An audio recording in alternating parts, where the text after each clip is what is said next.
Hello mga kasandi, ito yung panibagong vlog tayo ngayong hapon. Ito yung aking mga estudyante, ayan. So mula nung tinuruan ko sila, nag-improve na sila at ngayon ay marunong na sila magsulat ng kanilang pangalan. Kaya ipakita ko sa inyo kung ano ang kanilang ginagawa. Ayan, seryoso sila, ayan. So ito ipakita ko sa inyo yung kanilang ginagawa. Isabela, focus doon sa ginagawa mo, Isabela.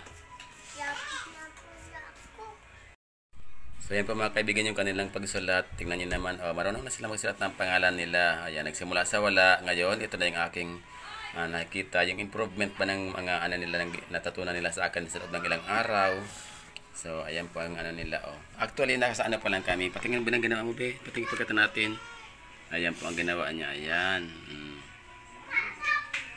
So, ang improvement. Yan ang pinakaan natin na product na diyan tayo natutuwa kapag natuto na yung ating mga estudyante sa ating ginagawa. Ayan. So, tuloy na, be.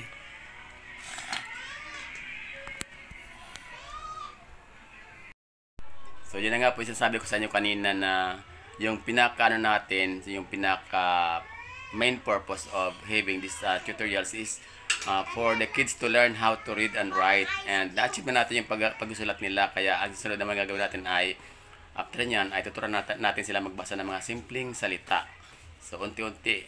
So, itong babae, di pa ito pumapasok ng school. Itong isa, medyo nag-attend na siya ng kindergarten.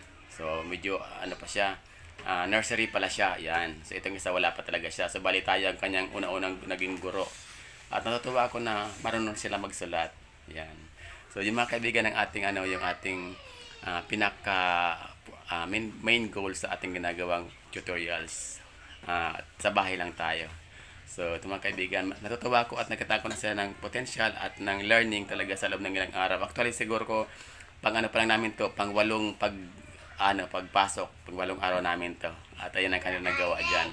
Kaya, very good. Thumbs up. Ito mga kaibigan, ako'y magpaalam na sa inyo. Hanggang sa muli, update ko ulit kayo kapag nagkaroon kami ng mga pagbabago na namang improvement sa aming ginagawa. Kaya hanggang sa muli, kita-kita ulit tayo sa sunod. Bye-bye! Bye-bye!